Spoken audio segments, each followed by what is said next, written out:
We have some very unfortunate news coming out here. Linebacker Christian Elliss, who the Raiders signed last Friday, has officially been reclaimed by the New England Patriots. The Patriots decided to essentially match the offer that the Raiders had given this guy.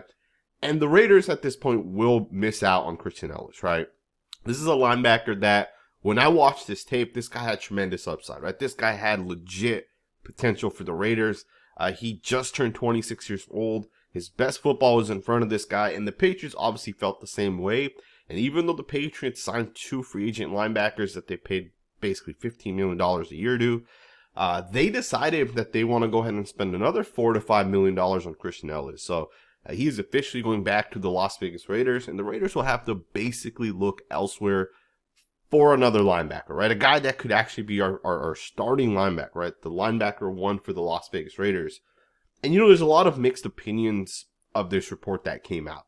A lot of people are saying, hey, if the Raiders really wanted this guy, why only give him about $4 to $4.5 million per year? Why not give him more money than that? Right? The report is that the Raiders signed him to a 2-year contract worth about $4.5 million. So, and that's per year. So, if you wanted this guy, why not give him $7, $8, or $9 million, right? If he's that good of a linebacker, why not give him that type of money? The thing with Christian Elliss is his value is at $4.5 million, right? The upside, the unknown factor at 4.5 could pay off, right? That 2 years, you could get a really productive linebacker. But when you pay a guy $8, $9, or $10 million, you're expecting him to be a top 10 linebacker. And the potential aspect of it is kind of taken out. Now you have expectations of this guy. And I don't think that would be a good contract for the Raiders. It made sense at 4.5 if you're able to bring this guy in. But let's be honest, there's plenty of linebackers out there that the Raiders can still go out and potentially target. Now, I think linebacker is one of those positions where it's a system position. Right? Generally speaking, Robert Saleh will produce really good linebackers. Mike Vrabel has had a lot of success with linebackers. Patrick Graham has had success finding linebackers, right? He went out there and signed Robert Spillane, who was basically a career backup at that point, and he turned him into a top 12 linebacker. And obviously, I was hoping Christian Elliss could be that next guy for Patrick Graham. Obviously, the Raiders wanted this guy where they were able to, or they're willing to pay him $4.5 million. But now they'll have to kind of turn their heads towards whoever that next guy is. Now, there's a lot of linebackers coming out in this draft. You can obviously potentially bring one of those guys in. You can look at guys like Amari Burney or Amari Gainer. Both guys have shown some upside. I think Gainer more so than Burney this past season. You have guys like Luke Masterson who you can still technically bring back. He might be a restricted free agent. I don't think we've brought him back yet. So he's a guy you can potentially bring in. Tommy Eichenberg's another guy that's flashed a little bit. I think Eichenberg's the guy with the most upside because Patrick Graham did draft him, I believe, in the 5th round. He's a guy with upside as well, right? So there's guys that Patrick Graham has handpicked. And the hope is that one of these guys develops. And again, linebacker is kind of a tricky position where, you can bring in a bunch of guys in round 4, 5, 6, and 7 from the draft. You bring in rookies, you hope that they can develop, and they might not ever develop, right? Again, it's a system position where it doesn't always work out. But then there might be that one guy that's a 7th round pick or a UDFA. Maybe it's Amari Gainer. Maybe it's Amari Burney. Maybe it's Luke Masterson, right? Maybe it's Robert Spillane, right? It just takes one guy for it to ultimately click, and it might click with one of these guys that we have, or you might have to go out there and get a free agent. You might even look at some of the other free agents that are kind of available, right? This is the point of the offseason where there's good players available that could come cheap, that could have a lot of upside, right? It's guys that have been in the NFL for 3 or 4 years, where their best football may actually be in year 5 and 6, right? We saw that with Robert Spillane, and hopefully they're able to find another linebacker. We'll see what ends up happening. There's a couple other reports that are coming out that I want to get into. So first and foremost, this is a very, very intriguing story we've kind of heard now a couple of different times, right? A lot of people are starting to talk about this, especially within Raider Nation. Maybe not so much, other sources, but a lot of Raiders fans have been talking about this, right? Why has Geno Smith not gotten his extension? I believe it was Tashawn Reed of The Athletic that said, hey, an extension's coming on like March 16th. He was pretty confident in that extension potentially coming down. I think that was based around a date that guaranteed Geno Smith a part of that $31 million salary. But people were like, hey, this guy's going to sign an extension. It's just a matter of time. Vincent Monsnor last week said, hey, the extension's coming this week, right? And that was kind of the idea that, hey, Geno Smith's already in the building, right? I think Maxx Crosby put that out. A couple other reporters might have put that out as well. But the hope was that this guy actually ends up signing that extension. And some people are now saying, why hasn't that extension actually happened? Could there be a disagreement? Is there something else going on, right? And there's definitely a question we have to ask because, look, if Derek Carr goes to the New Orleans Saints, Derek Carr does his presser within 3 days.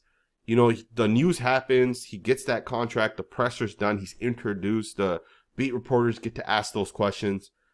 That's logical, right? It's a franchise quarterback. This is the guy that's going to lead your franchise. It's different if you sign Luke Masterson, right? Or Christian Elliss. Those are different type of players. But Geno Smith's the leader of your team. You would expect him within a week of that trade happening, being in the building, getting that extension done, and officially being announced. And I think it's definitely a good question to ask. Why has Geno Smith not had that introductory presser? Why has he not signed his extension? And there's multiple theories, right? Like, you could make the argument, is it that the Raiders just don't agree with what Geno Smith wants? We have to take a step back and think about what we know up to this point. Geno Smith was with the Seattle Seahawks for a number of years, right? I think he was with them for 4 years and he started for 3. But in those 4 years with the Seattle Seahawks, he developed, he did his thing. He was, given the keys essentially to that franchise. And then he got to the point where now it's the final year of his contract and he can make demands, right? He can tell the Seattle Seahawks that, hey, I've been your guy for the last 3 seasons. If you want me to be your guy going into next season, yes, I have 1 year left on my contract, but I want more guaranteed money. I want a higher cap hit, essentially, right? What the average value of that contract is. And essentially, if you don't give that to me, I'm not playing for $31 million for the Seattle Seahawks in the 2025 season. All right, we know Geno Smith actually said that to the Seattle Seahawks because the general manager told us, right, that Geno Smith essentially wanted more money and the offer was like $40 million or something around that, and Geno Smith did not want that, right? Now, what we know about that and that essentially happening means he didn't come to the Raiders saying, I'll play for $31 million without more guaranteed, without a higher average value on that contract. We know Geno Smith came over to the Raiders with the impression that the Raiders were going to extend this guy, right? Geno Smith came over to the Raiders and his mindset didn't necessarily change. He didn't say, hey, I'll go ahead and play for $31 million with no guaranteed money, with, basically 1 year left on this contract. And I shouldn't say there's no guaranteed money. There's a part of it that was guaranteed. But Geno Smith did not come to the Raiders without the guarantee that he's going to get that extension. And again, it's kind of interesting that the extension hasn't actually happened. Now, I do have a theory on one thing that could make sense. And something tells me we're either going to get the extension within, this week, or it's going to happen after the draft.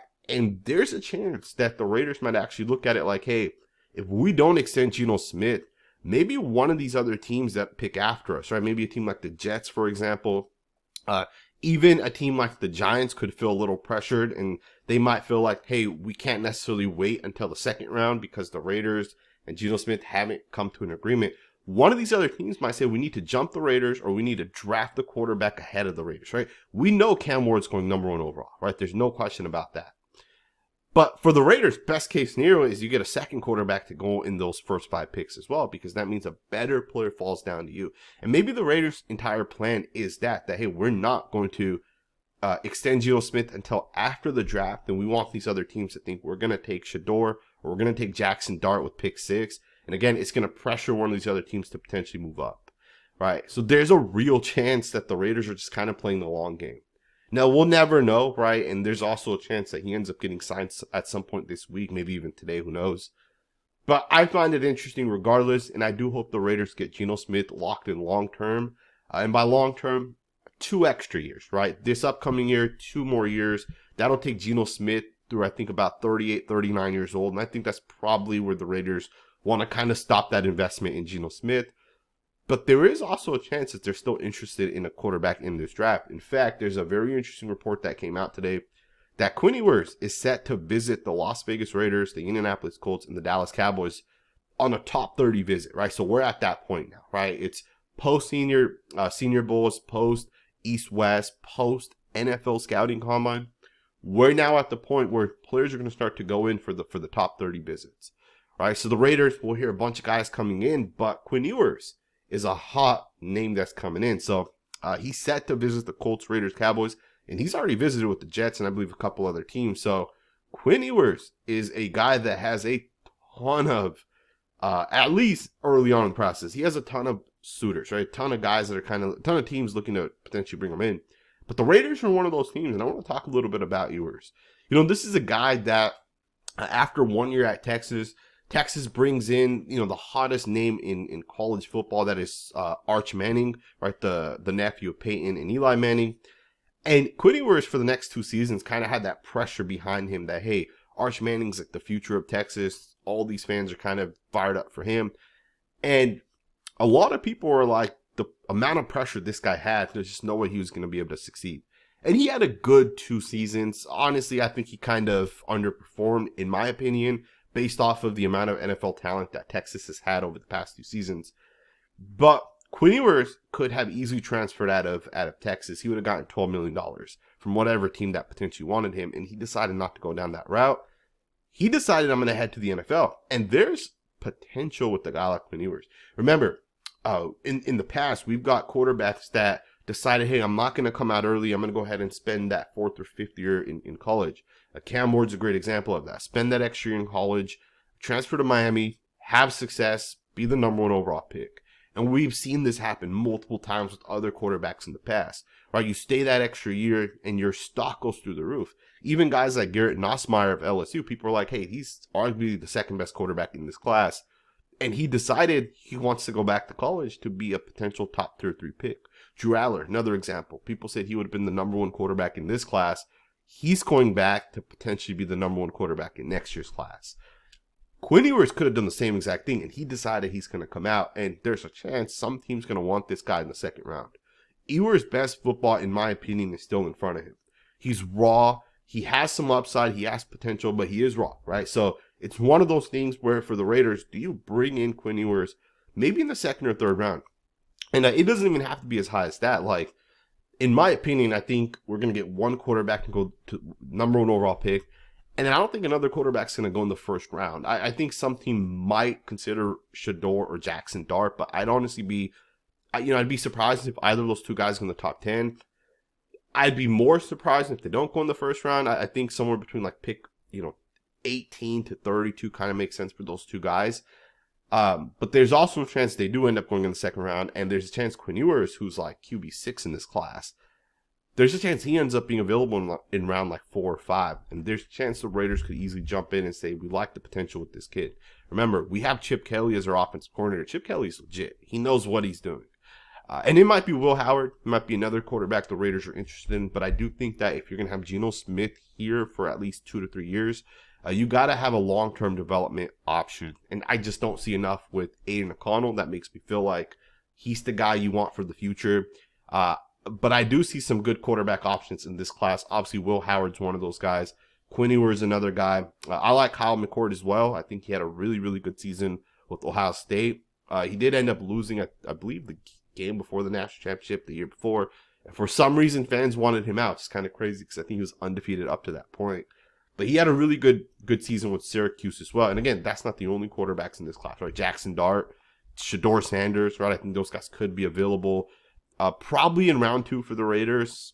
Not guaranteed either of those 2 guys is actually there, but we'll see what ends up happening, man. I think the Raiders got to get a developmental quarterback. I also think, Chip Kelly has success with the Raiders. I don't think, it's he's going to instantly be a head coach. With Ben Johnson, after the 2nd year of Ben Johnson having success, he could have became a head coach. And he decided to go back to the Lions for 1 more year. I don't think Chip Kelly's on that trajectory, because Chip Kelly has already been a head coach, and it was okay his first year his first head coaching opportunity with the Eagles. The 2nd one with the Niners did not work out. The Niners fired him real quick and moved over to Kyle Shanahan. I don't think teams are going to want Chip Kelly as soon as if he has 1 or 2 good years. I think this is going to be like a 3, potential 4-year option, and there's even a chance that Chip Kelly ends up just kind of taking over for Pete Carroll down the line. So we'll see what ends up happening. I think the Raiders definitely have to have a long-term option for the quarterback position. And we'll see what ends up happening, man.